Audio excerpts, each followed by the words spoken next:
Now it's time to go over my starts of the week for week 3, and we're going to start here at the quarterback position. Talk about Kirk Cousins going against the Chargers defense, ranked number 32nd in the league as of right now.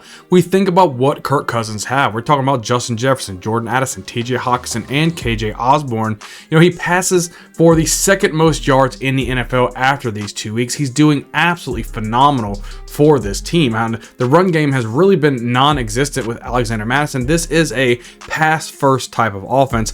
Even Ryan Tannehill passed for 246 yards and a touchdown against the Chargers last week. Just think about what Kirk Cousins and this potent passing attack of an offense can do to these Chargers. Kirk Cousins will continue to shred, as the Chargers defense shouldn't even pose much of a challenge for him or the Vikings.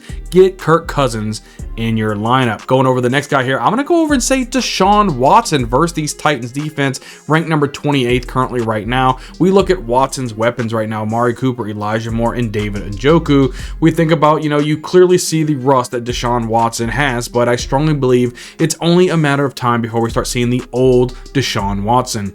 He's looking better and better with each snap, and I believe that against this Titans defense, we are going to start to really trust in DeSean Watson again. The addition of Elijah Moore has had a bigger impact than what people may have thought. I talked about Moore this offseason, but so if you were here with me through this offseason from the beginning, you would already know to have Elijah Moore on your team.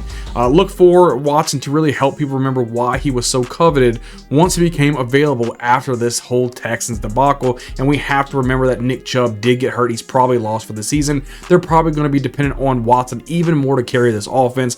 Get Watson in your lineup. I think he's going to have a really good week this week.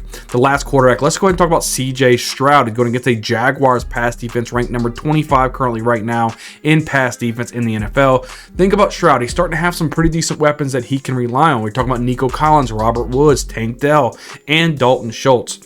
The thing that I like about Stroud is that you can see segments of a quality quarterback, but you can also see those growing pains of a rookie. Stroud will continue to develop, but he just needs time. In week 3, he sees a Jaguars defense ranked 25th against the pass, and that may be a sigh of relief for him. He looks to be developing a nice rapport with his top 3 wide receivers, and that should continue this week. If you're in need of a flyer at quarterback, I'm sure CJ Stroud is available for you to go get CJ Stroud in your lineup if you are in need of a quarterback. Now, let's move right along to the running backs. First guy we're talking about here is Javonte Williams going against a Dolphins run defense ranked number 28th right now. Now, Javonte Williams has yet to have that breakout type of game, and that could very well be this week against the Dolphins team that's really struggling to stop the run. Now, after 13 carries in week 1, 12 carries in week 2, I believe it's only a matter of time before we see Williams become the back that we all thought he could be prior to his injury last season.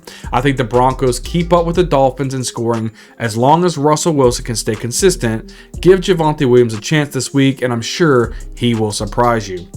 Next running back we're going to talk about here is Kenneth Walker. He's going against the Panthers run defense right now, ranked number 25. When the Seahawks drafted Zach Charbonnet, everyone and their grandma thought that it was the end of Walker and his fantasy value, but come to find out, Walker has been a bell cow for this offense. In week 1, Walker saw 12 carries to Charbonnet's 3. Week 2, Walker saw 17 carries to Charbonnet's 4. This week, they're going to give us a run defense who can't seem to really stop much on the ground. Just last week, Taysom Hill and Tony Jones Jr. gashed them. Look for Kenneth Walker to get plenty of opportunity against this opportunistic defense. Get Walker in your lineup. Last running back we're talking about this week is Jamel Gibbs. He's going against a Falcons run defense ranked number 22nd right now. Gibbs should be in for an increased workload with that injury to David Montgomery. Gibbs, going against the 22nd ranked run defense thus far this season, should be able to capitalize on a positive game script for much of the game. Even with the Falcons being 2-0, I don't see them being able to compete with the Lions in this matchup. Look for Gibbs to be a huge contributor this week and show why he was drafted so early. Moving right on along over here to the wide receivers. First guy we're going over here is Jordan Addison, taking on that Chargers pass defense ranked number 32nd in the league. We mentioned that a little bit earlier. Addison has started to develop into a solid fantasy option for your teams if you have him. That should be a weekly start for you. Easy peasy. He belongs to the number 2 passing offense in the league right now, with Kirk Cousins slinging the ball all over the field. Even with the best wide receiver on the other side in Justin Jefferson, Addison has been able to put his mark on games, showing good speed and the ability to make spectacular catches. Addison is a great play this week against a struggling Chargers team. Next, we're going to talk about Mike Evans. He's going against that Eagles pass defense ranked number 31st. And okay, I'll be the first one to admit it here, but I may have been wrong about Mike Evans. All offseason, I was labeling him as a bust. Now, I have pinned him as that bust, but he's done nothing but prove me wrong through 2 weeks. It seems like Baker Mayfield is just chucking the ball downfield, and Evans is just coming down with it. Now, in my defense, I did say that Evans has all the talent in the world, and I believe Evans to be a bust this year solely on that quarterback position in Baker Mayfield. Mayfield has made a point to keep Evans involved, and it's shown. This week, Evans gets to take on the second worst pass defense in the NFL, and in a game where the Eagles should win, the Bucs should find themselves in a negative game script for most of the game, which means more pass opportunities for Evans. Get him in your lineup. Next, we're going to talk about Elijah Moore. They're taking on the Titans defense. They're ranked number 28th. Moore is a consistent player that you can snag to throw into your lineup as a wide receiver 2 or flex play. Now, without Chubb, the passing game should get even more involved, and that bodes well for Elijah Moore. Last week, Moore had 9 targets. Now, he only had 3 receptions for 36 yards, but he had plenty of those opportunities to blow the doors off your fantasy team. Now, going against the Titans' 28th ranked pass defense in week 3 is just what the doctor ordered for someone who was disappointed last week with any type of production. Get Moore in your lineup and be happy that you did. Let's move on over here to the tight ends. We're going to talk about Hayden Hurst going against that Seahawks pass defense ranked number 30th. Hayden Hurst is a player who had a disappointing week last week, and you can really see the frustration on his face only after receiving 3 targets. The Seahawks are giving the second most yards per game to opposing tight ends, which is way better than that daunting Saints defense they faced last week. Now, Hurst should continue to be a reliable option for Bryce Young, and I can see Hurst finishing as a top 12 tight end easily this week as they take on the Seattle Seahawks team. Moving on to the next guy here, we're talking about Jake Ferguson going against the Cardinals pass defense ranked number 22nd right now, and the Cardinals are giving up the 6th most yards to opposing tight ends per game, which puts somebody like Jake Ferguson in a good spot for some type of success.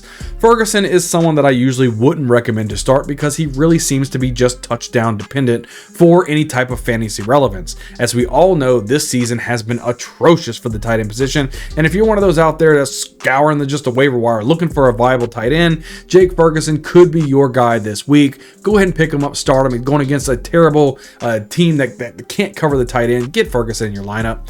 The last tight end we're talking about here today is going to be none other than Dalton Schultz going against that Jaguars pass defense ranked number 25. Now, Dalton Schultz is making his second appearance on my starts for the week. He is somebody that can be very interesting for me this week. Now, the Jaguars pass defense ranks 25th in the NFL, and the Texans are giving up the 8th most yards to opposing tight ends per game. Now, when you combine these two stats, it's not really hard to recommend a known commodity for fantasy tight ends in Dalton Schultz. CJ Stroud has seen his bumps while growing and developing, but each week it gets better and better, and this week could be solid for Schultz. As I previously stated, this year hasn't been the best for tight end positions, and many are kind of grabbing at straws at the moment. Give Schultz a chance this week. I believe you're going to be happy with the outcome. Now on to the Bengal Tiger start of the week.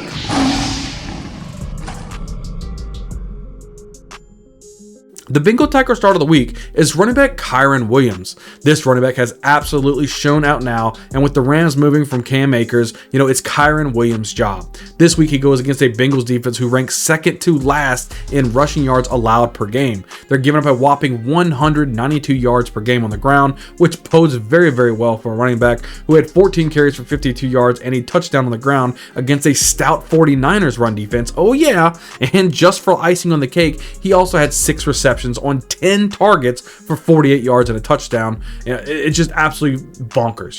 With the sort of volume, Kyron Williams will soon be a household name. This week, he is easily the Bengal Tiger start of the week.